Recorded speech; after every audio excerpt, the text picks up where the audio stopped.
Once again, at the world's busiest airport, today marks the long-anticipated start of the Real ID enforcement at airports at Hartsfield-Jackson, international and federal buildings all across our country. So standard IDs will no longer be accepted. This is an effort to make travel safer for everyone. 11 Alive's Grace King joining us live from the main security checkpoint tonight. So, Grace, how is day one going? Well, the TSA told us pretty well this morning. Only a couple people forgetting those real IDs or another acceptable form of identification.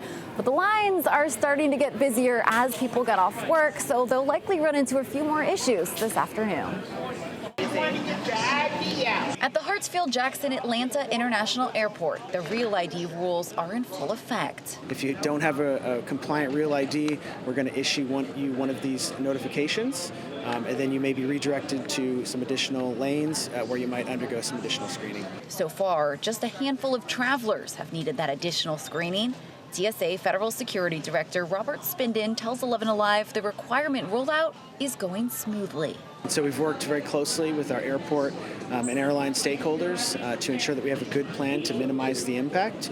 And as you can see, that plan is working very well. He says 81% of Americans have their Real IDs ready, including more than 99% of Georgia ID holders. I have the Real ID. I had one, yeah. Many of those who don't have the star are from states that implemented Real ID later. My license expires in July when I turn 41, so I figured I'd just wait and get that license in. Garrett King of Virginia brought his passport to ATL Wednesday to avoid any problems. So I've had a passport for plenty of years, so that's usually what I use when I come to the airport anyways. If it makes it safer for everybody, then I'm all for that. Plus, King and other travelers were thrilled to see minimal disruptions. No, this looks pretty good.